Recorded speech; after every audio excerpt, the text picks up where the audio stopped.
Imagina por un momento que tienes 40 años y llevas toda tu vida adulta comiendo comida blanda. Te da vergüenza sonreír, evitas las fotos familiares, has olvidado por completo la sensación de morder una manzana, tu autoestima está por los suelos. Esto no es una exageración, es la realidad de millones de personas en el mundo. Esta es la historia de Gösta Larsson, un hombre sueco, común y corriente, que en 1965 se convirtió sin saberlo en un pionero. Gösta tenía la mandíbula inferior completamente desdentada, un problema que en esa época condenaba a las personas a usar prótesis removibles, de esas que se mueven al hablar y al comer, que generan incomodidad y vergüenza. Pero un científico llamado Per Ingvar Brånemark tenía una teoría revolucionaria. En 1952, mientras estudiaba la curación de tornillos de titanio en huesos de conejo en la Universidad de Lund, descubrió algo extraordinario. El hueso se fusionaba con el titanio de una manera que nunca había visto. Llamó a este fenómeno osseointegración. Lo que comenzó como un experimento en conejos se convirtió en la base de la implantología moderna. Brånemark le propuso a Gösta colocar unos pequeños tornillos de titanio en su hueso. Era un experimento, algo nunca antes visto. Gösta aceptó. No sabía que esos tornillos no solo cambiarían su vida, sino la de millones de personas en las siguientes décadas. En 1967, apenas 2 años después, se colocó el primer puente completo sobre implantes en la mandíbula inferior. Lo más increíble de esta historia es que Gösta Larsson murió en 2006 con más de 90 años y esos primeros tornillos de titanio que le colocaron funcionaban perfectamente después de más de 40 años, 4 décadas. El propio Brånemark, el padre de la implantología, falleció en Gotemburgo en 2014, pero su legado sigue vivo en cada clínica del mundo. Pero ojo, el camino no siempre es tan perfecto como la historia de Gösta. Detrás de cada sonrisa exitosa hay una ciencia exacta y a veces complicaciones que ni los mejores cirujanos pueden predecir. Hoy vamos a hablar de eso, de la planificación, de la técnica y de la realidad que esconden los folletos comerciales. Hablemos con cifras, porque la decisión de colocarse un implante no es solo estética, es una cuestión de salud pública. Según la Organización Mundial de la Salud, la pérdida dental severa es una de las enfermedades no transmisibles más prevalentes del planeta. Afecta aproximadamente al 10% de la población global. Pero si nos vamos a un terreno más personal, estudios en países como Estados Unidos y España indican que la falta de uno o varios dientes afecta al 70 u 80% de los adultos mayores de 45 años. El problema va mucho más allá de la sonrisa. Un estudio publicado en el Journal of the American Geriatric Society reveló que las personas con pérdida dental tienen un 30% más de riesgo de desarrollar desnutrición. No pueden masticar bien frutas, verduras o carnes, su dieta se empobrece y su salud general se resiente. El aspecto psicológico es igual de impactante. Una encuesta de la Academia Americana de Implantología Dental encontró que casi el 40% de las personas evita reír o sonreír en público por vergüenza a mostrar la falta de dientes. Por eso los implantes son una solución tan valiosa. Antes de continuar, definamos el concepto. En términos clínicos, una prótesis dental es un elemento artificial que reemplaza un órgano o parte de él, restableciendo su función. En el caso de los implantes, hablamos de un elemento artificial destinado a restaurar la anatomía de una o varias piezas dentarias, restableciendo también la relación entre los maxilares y reponiendo las piezas faltantes. Pero antes de que el cirujano tome un bisturí o toque un tornillo, existe una fase aún más crítica e invisible para el paciente, pero que determina el éxito o el fracaso del tratamiento. Hablamos del diagnóstico y la planificación quirúrgica. En implantología, la improvisación es la principal enemiga de la previsibilidad. Todo comienza con un elemento fundamental, el encerado diagnóstico. Permítanme la analogía. Somos arquitectos, pero en lugar de levantar un edificio, vamos a reconstruir una sonrisa. El encerado es nuestra maqueta de trabajo.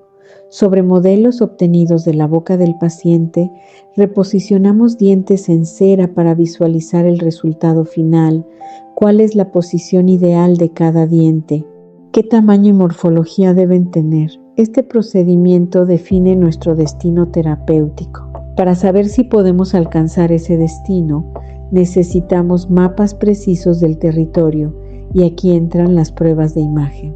El primer nivel de aproximación es la radiografía panorámica u ortopantomografía. Nos proporciona una visión general de ambos maxilares, las piezas dentales y estructuras anatómicas relevantes como los senos maxilares o el conducto dentario inferior. Es un mapa de carreteras útil para orientarse, pero insuficiente para conocer las dimensiones exactas de cada calle. Para eso necesitamos el catastro tridimensional y eso es la tomografía computarizada de haz cónico, conocida como CBCT. El escáner se ha convertido en el estándar de calidad en implantología avanzada. Con él obtenemos cortes milimétricos del hueso en los 3 planos del espacio. Podemos medir con precisión absoluta la altura, la anchura y la densidad ósea. Podemos identificar con exactitud el trayecto del nervio dentario para preservarlo escrupulosamente. Podemos evaluar la anatomía del seno maxilar y las fosas nasales. Es, en esencia, poder visualizar el hecho quirúrgico antes de incidir los tejidos. Paralelamente, necesitamos registrar la anatomía de la boca. Hablamos de las impresiones. Durante décadas predominó el registro analógico, los moldes convencionales con siliconas o alginatos. Sin embargo, la práctica contemporánea incorpora cada vez más el registro digital mediante escáner intraoral. Un haz de luz recorre las arcadas dentarias y obtenemos un modelo tridimensional instantáneo. Mayor precisión, mayor comodidad para el paciente y, lo más importante, un flujo de trabajo completamente digitalizable. El paso siguiente, el más fascinante, es la planificación virtual. Superponemos el modelo 3 dimensiones del escáner intraoral con las imágenes de la tomografía. En la pantalla del ordenador simulamos la colocación de los implantes en la posición exacta, ajustando milímetros y ángulos, seleccionando la longitud y el diámetro óptimos para cada caso. Podemos incluso diseñar la prótesis definitiva antes de la intervención.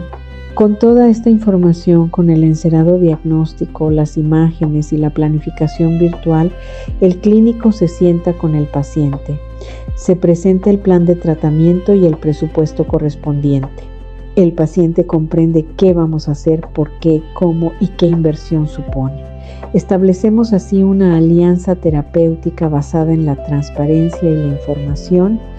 Solo después de completar esta fase de planificación, después de haber ensayado virtualmente cada paso, estamos en condiciones de abordar la cirugía. Como dice un principio fundamental de la cirugía, un buen plan hoy evita un desastre mañana. Para entender el procedimiento, primero tenemos que comprender la herramienta.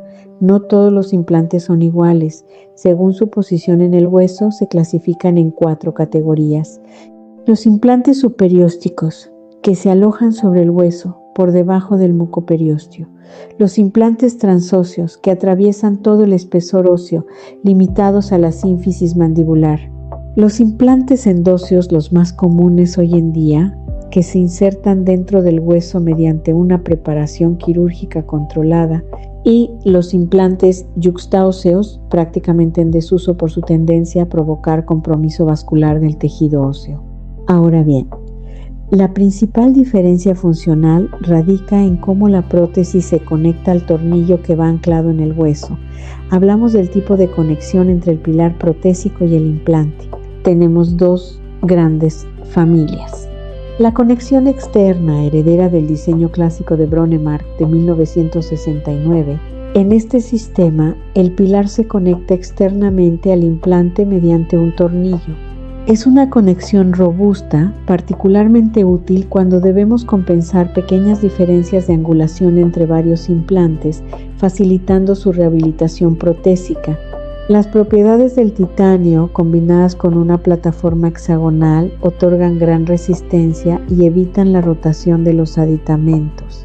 Sin embargo, presenta un punto débil: el tornillo de unión puede aflojarse o fracturarse con el tiempo.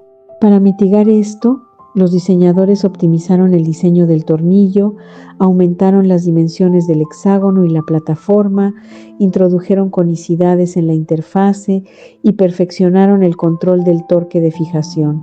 Para superar estas limitaciones, la evolución industrial condujo a la conexión interna. Este diseño busca una mayor estabilidad mecánica, un mejor sellado biológico frente a la filtración bacteriana y un menor espacio entre componentes. En este caso, el pilar se introduce dentro del implante como una llave en su cerradura. Una ventaja fundamental de la conexión interna es la transmisión de las cargas oclusales directamente desde el pilar hacia las paredes internas del implante. El tornillo de fijación queda sometido a un menor estrés horizontal, recayendo la estabilidad sobre la estructura interna del implante, lo que confiere una superioridad mecánica significativa. Dentro de la conexión interna encontramos variantes: el hexágono interno, una abertura en la cabeza del implante que aloja el pilar, permitiendo una estética más natural al quedar la conexión oculta en el interior de la prótesis. El hexágono externo, formato original que con el tiempo requirió modificaciones para optimizar la estabilidad antirotacional, y el octógono interno, considerado uno de los diseños más seguros, ya que la distribución de fuerza sobre la prótesis y el tornillo minimiza los efectos adversos, reduce la fatiga del conjunto y permite un ajuste más firme. Entrando en detalles específicos de la implantología contemporánea, el implante de conexión externa, gracias a su diseño cilíndrico y al perfil de su rosca, facilita la inserción y proporciona una excelente estabilidad primaria en situaciones con volumen óseo adecuado. Es un implante autorroscante cilíndrico con conexión hexagonal externa, cuello pulido, ápice redondeado y superficie tratada mediante blasting y grabado ácido. El implante de conexión interna de diseño cónico ofrece una estabilidad primaria sobresaliente, lo que lo convierte en una opción idónea para protocolos de carga inmediata. El perfil variable de su rosca permite la condensación ósea, resultando especialmente indicado en huesos de baja densidad. El implante de conexión interna de diseño cilíndrico autorroscante constituye una excelente alternativa para la colocación a nivel óseo. Incorpora conexión interna especial, cuello microfresado y rosca de doble entrada. Esta selección no es baladí. La estabilidad primaria, entendida como la fijación mecánica del implante inmediatamente después de su inserción, depende de tres factores interdependientes: el diseño del implante, la calidad y densidad del hueso del paciente y la habilidad técnica del cirujano. Abordamos ahora el núcleo del procedimiento quirúrgico paso a paso conforme a la práctica clínica estandarizada. La cirugía se inicia con la incisión. Esta puede localizarse a nivel del fondo de vestíbulo, en la línea mucogingival o directamente sobre la cresta ósea en encía insertada. La elección de la localización condiciona el acceso quirúrgico y la posterior cicatrización. A continuación, la disección, mediante disección roma con periostótomo o disección aguda con tijeras y bisturí, se levanta un colgajo de espesor total. El colgajo debe tener dimensiones suficientes para exponer completamente la cresta ósea. La visibilidad directa del lecho quirúrgico es un requisito innegociable. Procedemos entonces a la regularización de la cresta ósea. Necesitamos disponer de una superficie plana y estable para las preparaciones, con el diámetro adecuado para la colocación de los implantes. Este paso se realiza con fresas redondas bajo irrigación copiosa y constante. La irrigación no es un detalle menor. Mantiene la temperatura ósea por debajo del umbral de necrosis, facilita la eliminación de detritus y preserva la viabilidad celular del tejido. Aquí introducimos un dato técnico de capital importancia. La velocidad de fresado debe mantenerse estrictamente entre 800 y 2000 revoluciones por minuto. Superar este límite provoca el sobrecalentamiento del tejido óseo y compromete el flujo de suero refrigerante. El calor por encima de los 47 grados induce necrosis celular irreversible. La irrigación no es un accesorio, es la garantía de mantener el hueso vivo para recibir el implante. La técnica de fresado tiene sus propias exigencias. Las fresas deben utilizarse en periodos cortos, siempre en movimiento, manteniendo constante la dirección de fresado. Modificar el ángulo durante la preparación compromete la estabilidad del lecho quirúrgico. Cada sistema de implantes tiene su propio protocolo de fresado, comparable a una receta quirúrgica que debe seguirse escrupulosamente. Para el implante de conexión externa, el protocolo establece una secuencia progresiva de fresas con diámetros crecientes, indicado para hueso denso, con uso opcional de avellanador según el caso. Para el implante de conexión interna de diseño cónico, también indicado en hueso denso, la preparación requiere una profundización adicional de 5 milímetros, con avellanador si la situación lo requiere. Para el implante de conexión interna de diseño cilíndrico, la instrucción es clara: utilizar en hueso denso, profundizando 2/3 de la altura del implante con avellanador si es necesario. Todo este instrumental, fresas, portaimplantes, montadores, se presenta en envases estériles y los distintos sistemas pueden presentar procedimientos específicos para la transferencia de las fijaciones desde el envase al lecho quirúrgico. Una vez preparado el lecho conforme a estos protocolos, se procede a la colocación del implante. Se transporta el implante desde su envase estéril, se acopla al lecho y se atornilla con un torque controlado. Es el momento culminante de la intervención, pero como señalaba al principio, ni la mejor planificación garantiza la ausencia de imprevistos. Durante la cirugía pueden producirse complicaciones y es fundamental que tanto el profesional como el paciente las conozcan. La primera posible complicación es la disponibilidad ósea insuficiente para la colocación del implante en la posición ideal. El cirujano accede al lecho y comprueba que la cresta es más fina de lo que sugerían las pruebas de imagen. La segunda, la perforación del suelo o las paredes laterales del seno maxilar o las fosas nasales, eventualidad que puede ocurrir en implantes superiores sin una adecuada planificación tridimensional. La tercera, la perforación de la cortical del techo del conducto dentario en mandíbula. Este es particularmente grave, pues puede provocar parestesias, ese adormecimiento permanente del labio y la barbilla. La incidencia de lesiones nerviosas se sitúa entre el 0 y el 5%, siendo superior en mandíbulas severamente atrofiadas. La cuarta, la ausencia de retención primaria, esto es, la incapacidad del hueso para sujetar el implante. Ocurre entre el 1 y el 5% de los casos, especialmente en huesos de muy baja calidad o cuando la planificación ha sido deficiente. Cuando todo ha transcurrido según lo previsto, cuando el implante está correctamente posicionado, llega un momento de aparente sencillez pero capital importancia. El cierre de la herida, la sutura, el diseño del colgajo, su preparación y su manejo adecuado constituyen los condicionantes más importantes para la cicatrización postoperatoria. Una sutura deficiente puede comprometer todo el trabajo previo.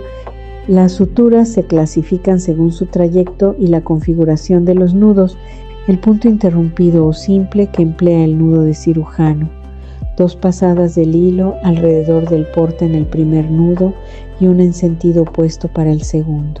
La sutura continua, que proporciona buena posición y readaptación del colgajo, Se basa en un nudo inicial y otro final, regulando la tensión a lo largo de la línea de incisión. Los puntos de contención, como el colchonero horizontal y el vertical, que permiten tracción controlada cuando se requiere garantizar la estabilidad del colgajo, especialmente en técnicas de regeneración guiada, estos puntos resultan particularmente útiles.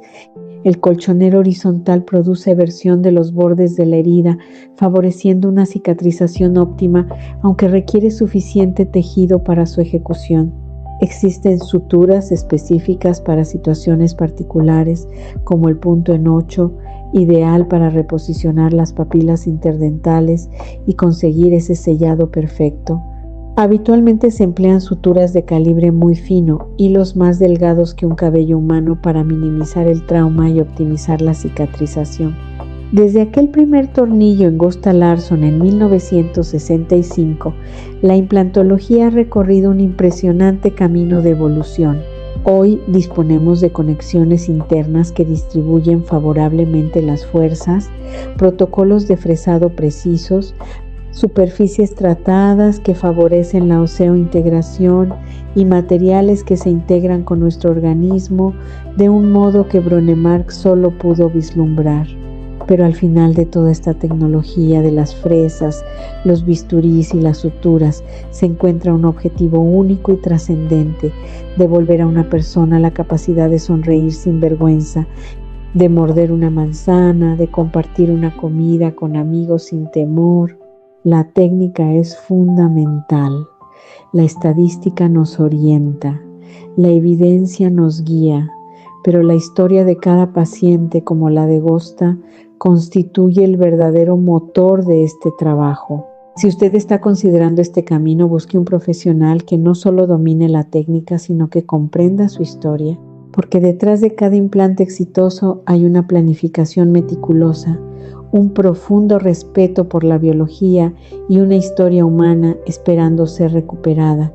Y llegamos al final con una reflexión necesaria. Vivimos en un mundo tan rápido, tan vertiginoso, donde todo cambia constantemente. Precisamente por eso debemos ser humildes. Nada de lo que hemos contado hoy es la última palabra. La ciencia seguirá avanzando, los materiales mejorarán, las técnicas se perfeccionarán. Seguiremos investigando y nos seguiremos sorprendiendo, porque el conocimiento humano es así, siempre en movimiento, siempre buscando ir un poco más allá. Pero hay algo que permanece, alguien que ya puso en marcha todo esto mucho antes que nosotros. En el consultorio Mateo 6:33 confiamos en Dios, en el Creador del cielo y de la tierra, y créanme cuando les digo que Él es también el mejor odontólogo, el mejor médico de médicos. Él fue quien nos diseñó, quien nos puso estos dientes, quien pensó en cada detalle de nuestro cuerpo mucho antes de que existiera la primera fresa o el primer tornillo de titanio. Nosotros simplemente seguimos descubriendo lo que Él ya había creado. Así que vamos a seguir aprendiendo, vamos a seguir mejorando, pero siempre con los pies en la tierra y la mirada hacia arriba. Y sobre todo, no lo olviden, queremos verte sonreír. Si este contenido le ha resultado útil, si ha apreciado esta inmersión profunda en el mundo de la implantología, le invito a suscribirse al canal. Este es el canal de El Consultorio Mateo 633, donde seguiremos compartiendo información rigurosa, de calidad y con perspectiva humana sobre salud dental. Suscríbase, active las notificaciones y comparta este video con quien considere que puede necesitarlo. La información de calidad es el primer paso hacia una buena salud. Y recuerden, queremos verte sonreír.